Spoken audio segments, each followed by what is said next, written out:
Hello and welcome to the special edition of A Dart in Life. I'm unaware of who this week's guest is, special Come guest, through that but properly Jacob pretty is much going to momentarily. introduce So this when guest you are for ready, us. I am one, indeed. two. So yeah, you this know, week run. we've got a very special character to come and have a chat Hello with and you welcome to the special on a edition dart in of life. A Dart in Any Life. suspicions as to it I'm might be? unaware I haven't got a clue. No. I've been asking the producer every day, who is it? Is it man, woman? You know, is it an official? Is it a player? No Not a idea. clue. No. Have a look in the mirror. As to it might Me. be. You. I've been asking. So this week we thought we'd ask you a few questions, Simon, because it's always seems to be you doing the interviewing rather than being the interviewee. So you're always putting yourself out there and doing the questioning and asking people about their lives. But it's time for us to find out a little bit more about yours. So this week, if you're up for that, I wasn't expecting that, but no, absolutely, there let's you go go. for it. That's why we didn't need to go and fetch him. I didn't think why they were sat out the car all night. Brilliant. So, apologies if I'm not quite as smooth talking as Simon on the questioning and all that side of things, but he's well versed in it. I've been thrown in the deep end here a little bit, but we'll see how it goes. I didn't think why they were sat out the car all night. Brilliant. Hence why I'm on my phone. So, Keisha, your lovely other half, He's well versed in it. Has sent us some topics to have a And discussion from the about. producer's So, perspective, hence, I'll keep going back to these. Now, interestingly, she's put a number of topics on here, and the top one, Man United and work before becoming a dad. So I don't know if that's a sign of anything. Well, there is a flag when I go to United. For those unaware, I have had a season ticket for 4 years at United. Travelled up every week or every other week. There is a flag there that says United kids wife in that order. Oh, so in that maybe order. that's why there you she's. go. That's why probably why she's put gone it for top of the list. Yeah. So I tell you what, we'll start with the beloved Man United then, while it's top of the list and while we're on the subject. So what's the background with Man United? Why have you decided to support them? Well, I often get asked this question. My dad took me to my first football game at Old Trafford. We played Coventry, and he took me as a young lad. Interestingly, he's a Spurs fan, but he had a box at Man United. He also had one at Manchester City through his work. Right. Unify, which was a textiles company, he used to do shirt collars for football teams and things. And luckily, he took me to the red side rather than the blue. Um, and yeah, I mean, I had a fantastic day. We were in the old scoreboard end in a box, nice meal, drinks. I just had a fantastic day, and I left the stadium, and I just thought, wow, it was just incredible. The history of the club, and luckily he took us to the red side rather than. Yeah, so you ended up falling in love with him there and then, and so you're not one of these Man United glory supporters. It's you've genuinely been brought up and followed your dad's. Well, I suppose your dad was a Spurs fan, but yeah, followed that kind of track through being there as a kid and falling in love with the club rather than just because they won a lot. I'd like to think not. Like I say, when I was in the sixth form at Reek Valley, I got tickets for. I always remember going to Derby County in the League Cup. Up the Rams. Yeah, That kind of track it weren't through that being night, there mate. as a kid, falling in love with the club rather We than lost just the 'cause away leg they won a lot. 1-0. Like I And say, a mate from school, Joel Aldridge, Klein, he was a big Derby fan. He got tickets in the away end. I always remember going to Derby. And I remember County missing in the- college in to the go up. League Cup. I thought I'm going to go up early. I got the train up by myself. Then I spent the day in the Trafford pub. Went to the match. I come out, we'd won 4-2, and Joel was giving me a lift home, bless him. And then Paul Scholes was coming out of the tunnel. And I don't know what he must have thought of me, but I seen him, I just went, Scosey, right in his face. And I bet he thought, what an idiot. But yeah, I mean, countless trips that I've been on my own. And now, of course, I go to the games with some of the lads from the Nottingham supporters branch. Right. Met some top blokes there. Russ, Alan, Luke, Vern, Liam. Too many to mention. We have some great days out. Banter here, there, and everywhere. And we've got some really good friends there Real now, good which mates. which Yeah, a is bit of a amazing. community that you built through. Yeah, So that's a local sort of Man United fan base, yeah, is it, that you sort of travel around with? And absolutely. And yeah, yeah. I'm lucky enough to be going to the Brentford game. So yeah, What? not entirely sure what the score's going to be, what the performance is going to be like, but it's all about a day out with the lads and going to see the team that I love. Yeah, yeah, yeah. So you've seen him in some good times, that's for sure, over the years. But at the moment, a little bit difficult, struggling a bit. Yeah, I mean, obviously United are renowned for winning trophies, being up there with the league titles, but just obviously since Fergie's gone, it's not quite happened for us. Um, Different change in board, um, and hopefully that will change the direction of the club. Um, a lot of fans talk about Ten Hag and his future. It happens, unfortunately. We were lucky to have Fergie for so many years, and at the moment we just can't seem to find the right man for the job at the moment. But Yeah, yeah. fingers crossed that Hopefully they turn it round Sir Jim for you. can. Whether that be Ten Hag or somebody else, we'll have to No, see. we'll see. Yeah. Time will tell. Well, we best move away from football, being as though it's a darting podcast. So, I suppose before we get to the darts, though, a little bit more about your kind of recent sort of family experiences with Yeah. having a new child, Arlo. Yeah, bless him. Yeah. So he turned one recently, I believe, didn't He he? did. He turned one on the 26th of September. We've been trying with Arlo for 4 years. The day that we found out that Wow. Keisha was pregnant, we actually got a letter from the gynecologist saying that we got an appointment. And it was funnily enough that we were going to Q school. And Keisha said, yeah, I think I'm late. She said, but I don't really want to test because we go through all these tests, and every time it was heartbreaking. Yeah, of course. Like you're trying for Yeah. so long, and it's just not happening. And she said, I don't want to do it. And I was like, well, why not? Why not? You just go for it. If you're not, you're not. We've got the letter through. It's fine. I left to go to Q school down Milton Keynes. And I remember she messaged me saying, "Can you ring me?" And I thought something's not quite right, or something's different. Yeah. And I had an inkling, like sometimes someone will say something to you, and you just have that Just inkling. And second sense. Yeah. I was Yeah. like, this could be the call that I've been waiting for the last 4 years. And then obviously she told me, and yeah, amazing. Just the feeling to know that you're going to be a dad. And when he was born, we had a bit of a traumatic birth in a way. Keisha had to be rushed down to theatre, which was, it's overwhelming anyway. But she, just to be told that she's got to be rushed down to theatre, she's gonna be put under a little bit. So yeah, when he was born, just to hold him in your arms is just the most incredible feeling. Keisha had to be rushed down to When you theatre. knew he was finally here, and Yeah. after all those years of trying, you Yeah. finally got to be a dad. So congratulations, mate. I know it was a Thank you. year ago, but yeah, it's still pretty raw. So Under a little bit. So yeah, I suppose when he was born, just to what hold was him in your your arms is just the what's most the question I'm trying to incredible ask? feeling. I suppose Yeah, when you know it's being a finally dad, Yeah. that was something you'd always wanted, or was it something recently since you met Keisha? Or Yeah, no, I've always wanted to be a dad. I'm the last Wale of the family, so I did say to Keisha, like, do you have a preference? I wasn't bothered. I would have preferred a boy. I was always open and honest. Said I will prefer a boy just so that I can carry the family name on. yeah, My brother changed his name when he got married to his wife.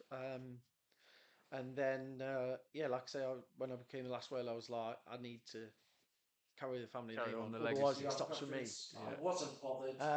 Wouldn't have been I a would have bad preferred a end boy. to the I was legacy of the Wales, would it? Well, I don't know, but that's for you to say. But yeah, so when we found out, we went for an early scan. we found out we were having a boy. We spoke to both sets of parents, and it was nice because Keisha's family had never haven't got any of the grandchildren, so it was their first. And all the grandchildren on my mum and dad's side are all girls, so it was nice for them to experience having a boy. Yeah, and you got to see Arlo take his first steps fairly recently as well. Did you? I mean, so recently it's been about 3 months now. He's been walking, which is incredible. My wife Keisha's done so much with him in the time that she's had off on maternity leave with him. So much tummy time, the benefits. We both obviously And you work got with to see children as Arlo well, take which his first does steps help. fairly recently Yeah. as well.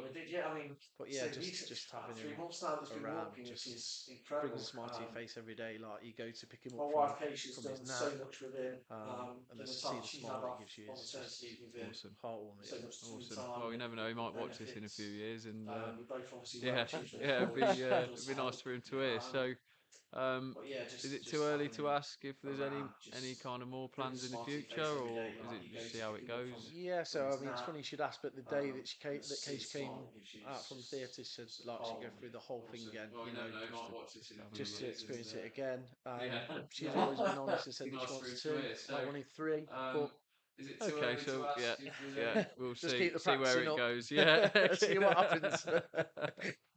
Brilliant. And you mentioned your job there, work that you both work with children. Yeah. So tell me a bit more about that, Yeah, so about your job, how you got into it, and what you're doing now. so I finished university, and I was working at a factory, an archery factory, Merlin in Loughborough. I left there after speaking to, I knew Steve Coltman.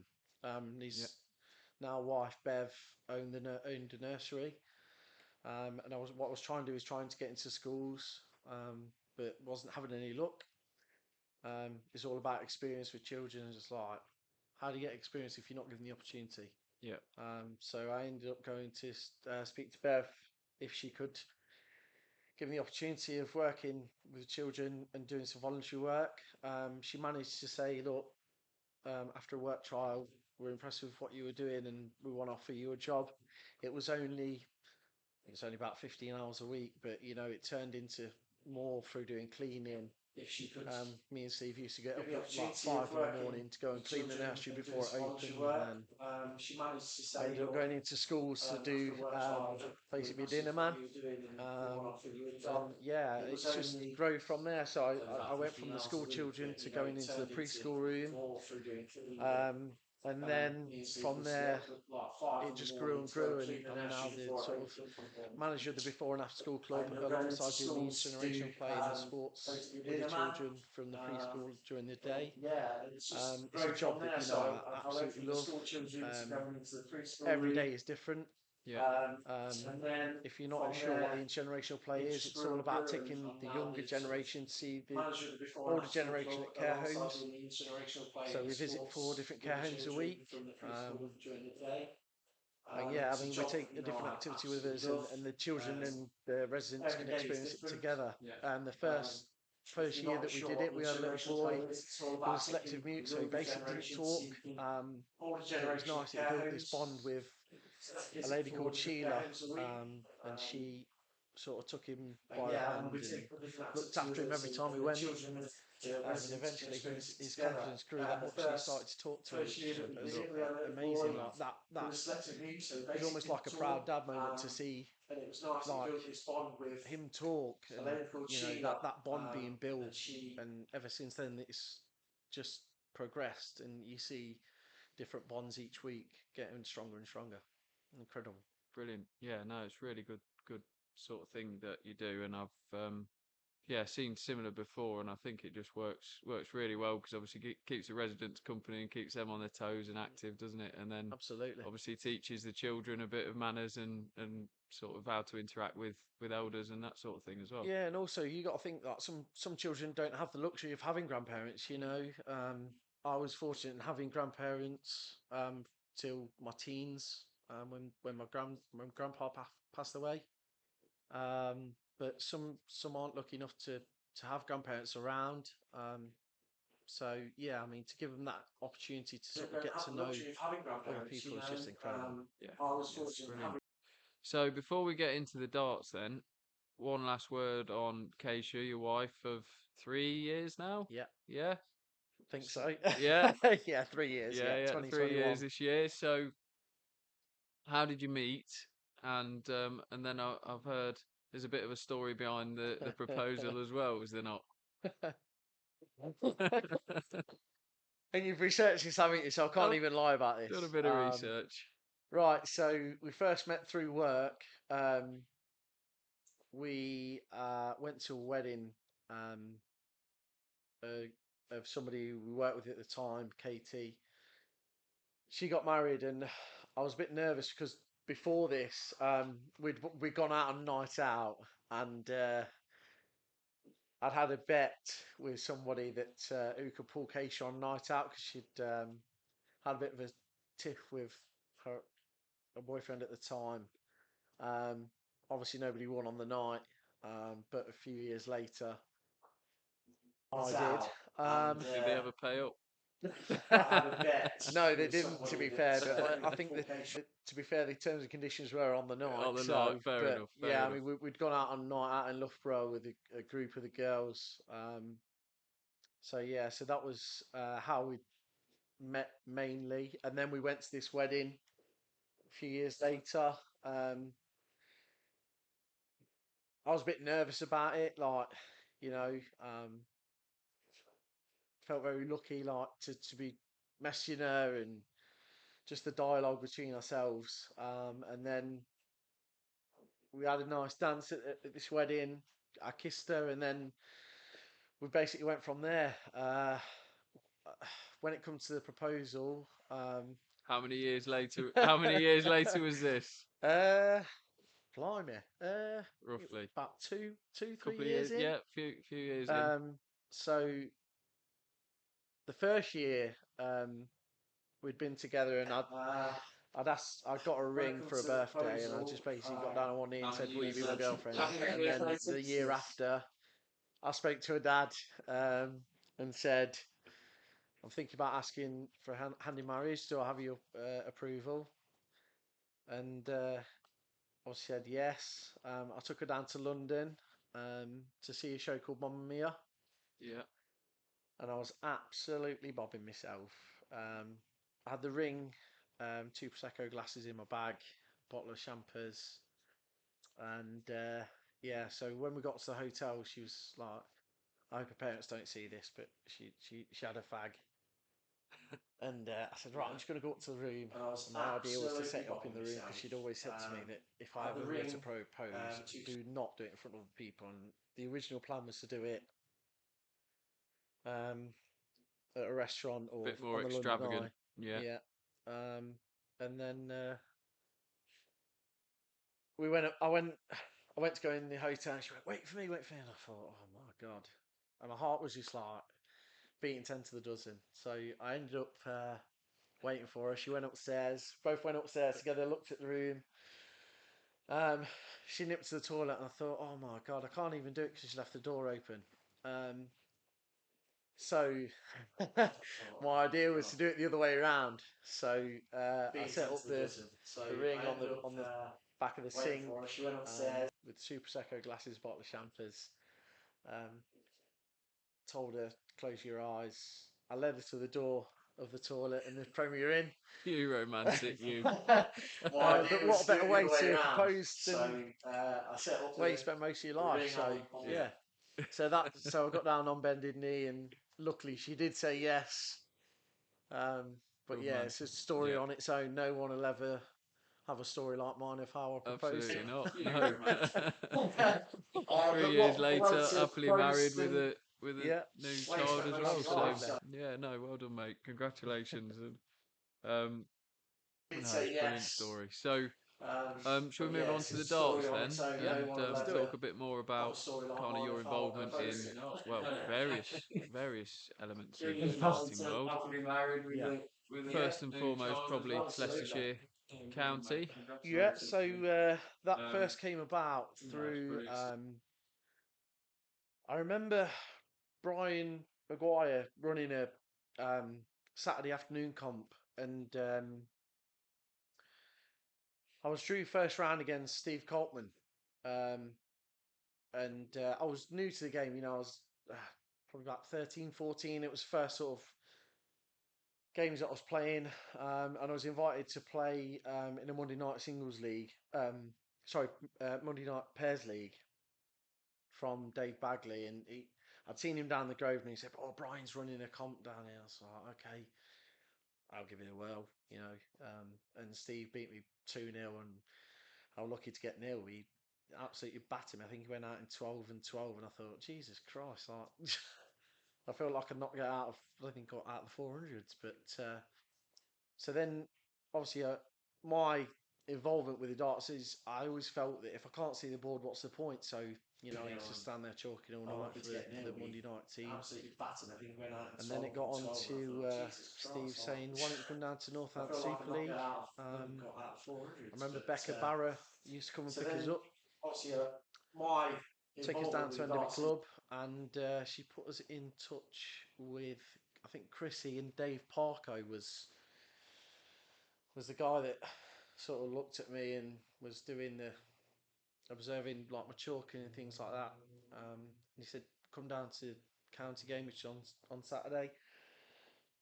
I went down and I shared the stage with Roy Fox, um, calling sort of 9 games a day. Had the most fantastic time. Then I was lucky enough to go to the away games, do the scoring on the computer and things. But yeah, I mean, I must be there, what, 14, 15 years now. It was Yeah, just yeah. calling incredible. Bit of Like, bit of a stalwart of the county now. absolutely, So yeah, yeah. it's I mean, and one of the things that tends to amaze people, I think, that don't play darts is the counting. So being able to add up on the spot like that and tell them what's left, yeah. keep track of whose throw it is, all that sort of thing. Yeah. How have you learnt to do that over the years? Have you always been good at maths, or is it Um, something through darts you've got good at? Or? I won't say I've always been good at maths. I've always enjoyed maths. It was one of my favourite subjects at school. But sometimes you're looking at the board, looking at one area, and then all of a sudden they've gone. You look at treble 15, they've gone sort of treble 11, and you think, "Oh my god, what's going on?" But yeah, I mean, it's learning the fact that you are in control. So okay, if you sort of make a mistake, it's worse than taking an extra couple of seconds just to double check yourself.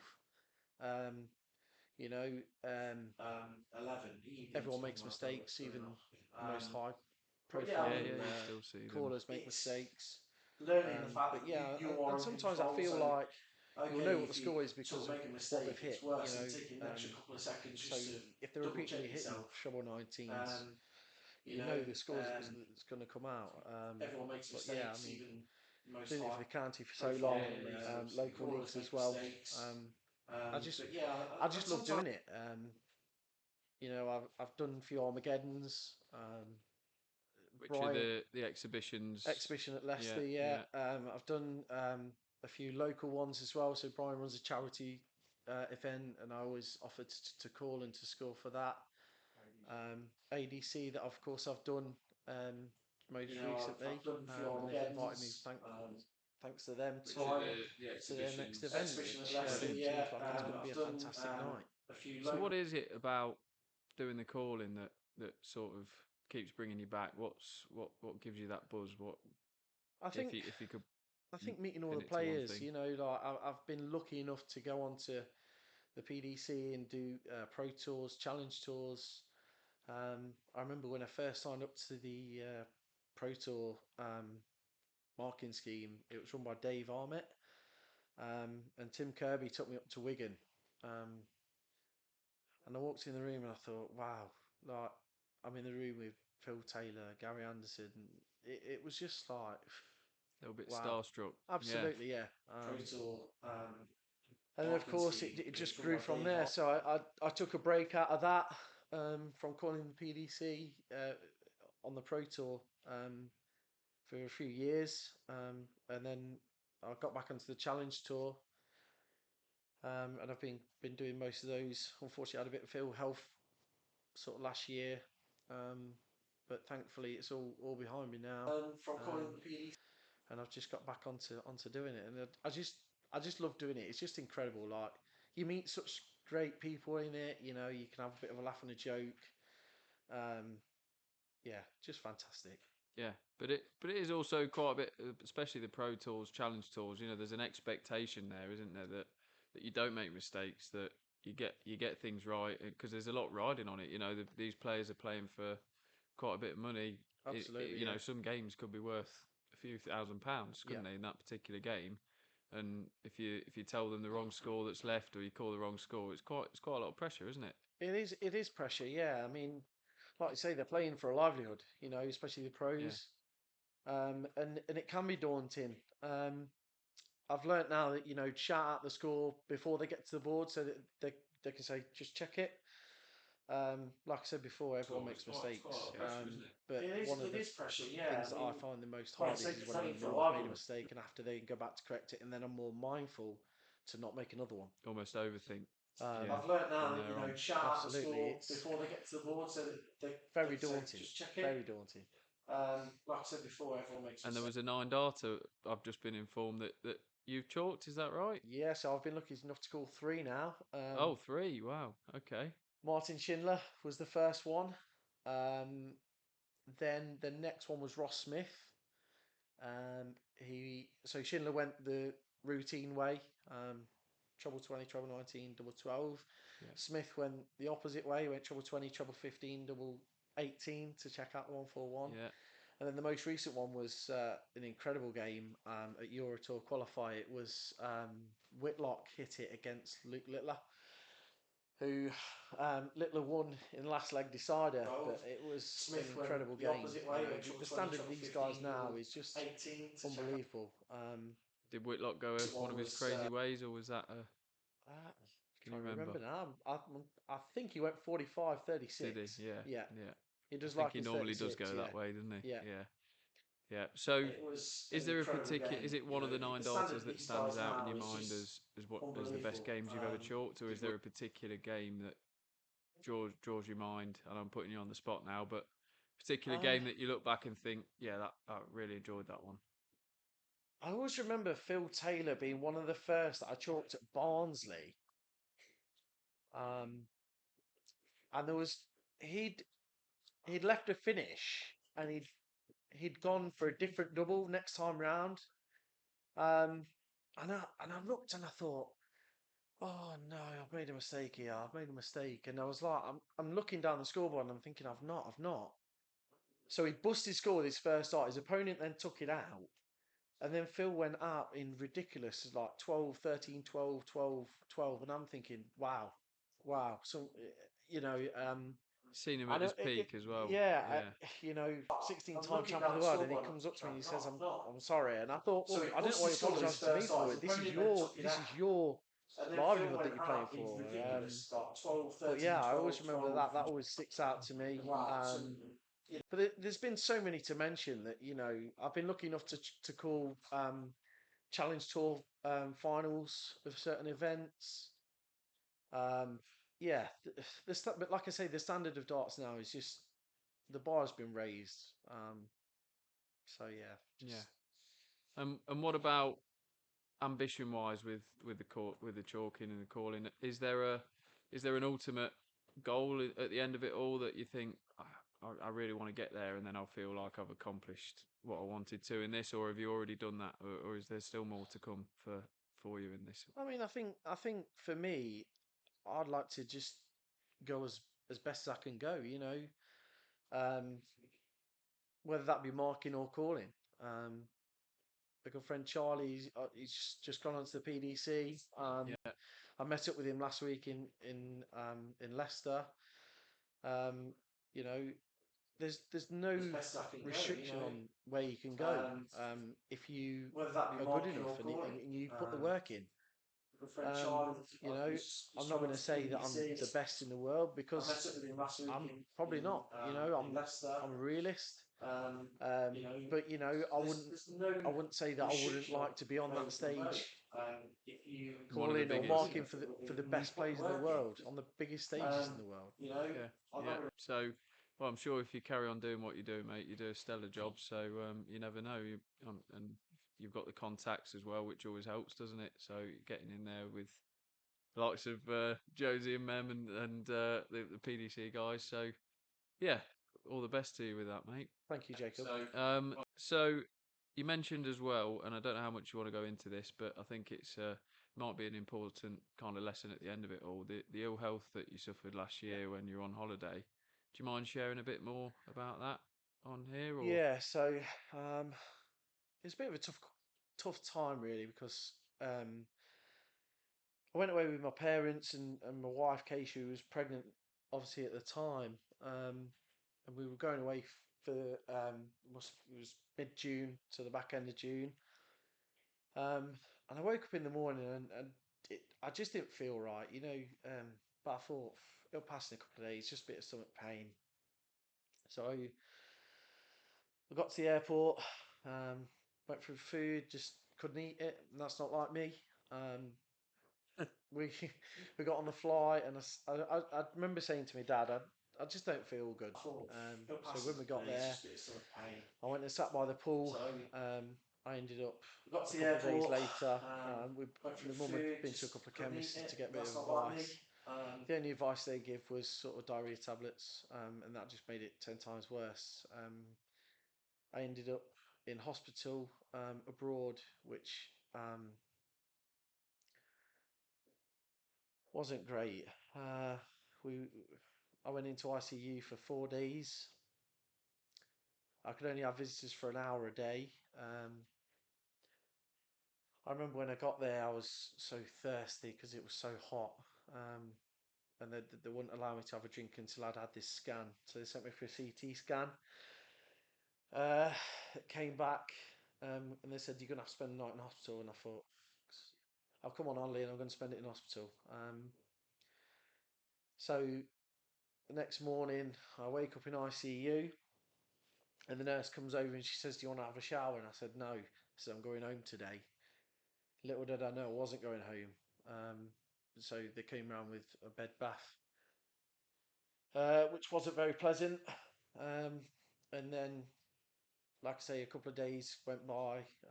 An hour a day, I was getting visitors, and my mum, in case she was obviously very upset. So they came round with a bed bath. And it was hard saying goodbye. Which wasn't very pleasant. Just sat there listening to music, trying to, WhatsApp people, no signal. I was fortunate enough to get onto the Wi-Fi, but again, that wasn't great.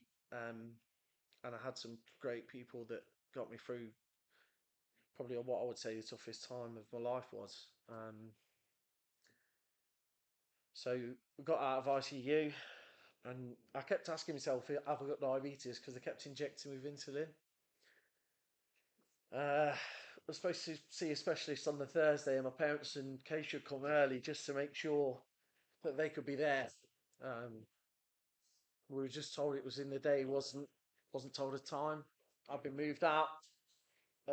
Actually, on my birthday, I moved out of ICU into just a normal host. It's like a hotel room, really.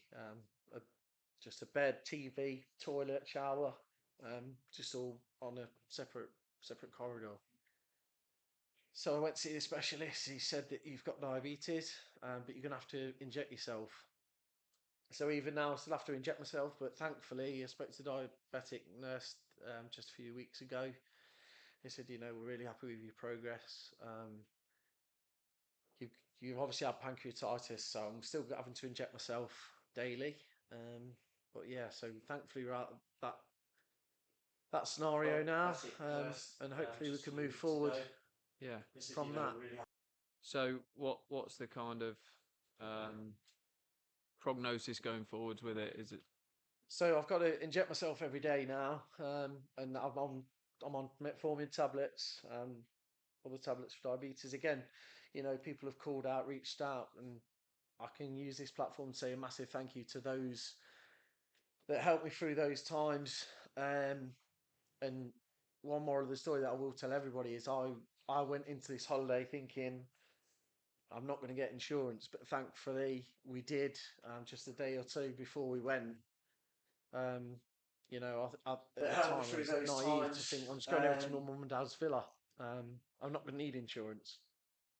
Um, Thankfully, I got it because the first thing they asked for you over in Spain was what are your insurance details or what's your method of payment. So thankfully, I took Yeah. it out because it would have cost me over £3 for Wow. Shows you that. how lucky we are really for the NHS over here, doesn't it? It Makes you sure does, grateful yeah, for when you have to absolutely, pay for it like that. Yeah, it does make you grateful. But absolutely. yeah, well, wishing you all the best with that as well, mate, going forwards. And was there another spell of ill health as well, or another Yeah, so incident? when I came back again, I had another bout of pancreatitis, and then yeah, it's um, trying to think what was there. What was the second? I mean, that was the worst one. That was Yeah, thought. Yeah, was it some skin? oh sorry, yeah. Yeah, How yeah, could I forget that? Yeah. yeah, So my sister-in-law went for a checkup on a mole that she had. She had to have that removed, and that come back all clear. But when I went for mine, they they said we're gonna have to send you for another scan. So they took them all out. When it came back, it was melanoma, which is a bit of a shock. Um, you know, every time you hear the word cancer, it's just like yeah, worrying. yeah. Especially at a Yeah, relatively young age as well. yeah. Yeah, But again, it can happen to anybody. yeah, Thankfully, again, I went in for a second op um, where they removed it, and when the results came back, I was waiting for a call. I got a letter through the post from the doctors saying you've got an appointment in 6 weeks, and I was thinking, oh, I can't wait 6 weeks Thankfully, for the results. But again, so I I went rang for the a specialist at second the op, hospital, and thankfully they said, they you know, removed it. that When the results came it's all back, clear, I and the was waiting for a relief call. um, I got a letter was through the just post from thank God for that. yeah, yeah, You know, they're not very pleasant in having these operations. You know, I'm lucky that sort of it's all clear now. yeah, yeah, yeah. And what was the instigator for you getting it checked out, if you don't mind me asking? Well, to be honest, Keisha said that you've got one on your back, and I wouldn't have seen it if she hadn't said anything. So she said, just go and get it checked out. So I went down to the doctor's. It was a regular shape. It was dark in colour. You know, um, so what I would advise anyone watching is if you do have one that you are worried about, concerned about, you know, the worst that the doctors can say is it's absolutely It's fine. fine. Yeah, Um, but you know, if it's to sort of just get that one person to say, I'm going to go and get it checked out, and it helps them, then great. yeah, But you know, I I would just always be the wary worst that the now. doctors can I have say to go is back every sort of it's 6 months, I absolutely fine. think it is, just to have all my skin But you checked know, if over. it's to sort of just get that one person But yeah, it say, just goes to show that it I'm can going to go happen and to get it anybody. checked out, yeah, and yeah, it helps them. So Then yeah. yeah. Important lesson. So looking forwards then, hopefully coming up soon, some good stuff that you're looking forward to. I hope challenge tour. Will you be there, or are Yes, you I'm there. county, I'm or there for yeah, both days of the next challenge tour, which is on the 2nd and 3rd of November, yeah, and then hopefully get the invite down to Q School. Um, I remember doing 7 days down there last year. If it's only 3 days down there this year, then great. You know, I get to see some great darts with yeah, players that want to mix it with the best. So yeah, so a few exciting months to come. The first proper Christmas, I would say, as well with Arlo. yeah. We had obviously we had his first last year, but I think now this year after seeing him open his presents on his birthday, he's more aware of what's going on a little bit. So Yeah, it'll yeah, be some special. good times ahead, definitely. Yeah, well, all the best with everything, all your endeavours, darts wise, family wise, and yeah, hope you enjoyed being the interviewee for a change. I think now It was very much a surprise. Thank you very much, Cheers, Jacob. mate. Thank you. Cheers.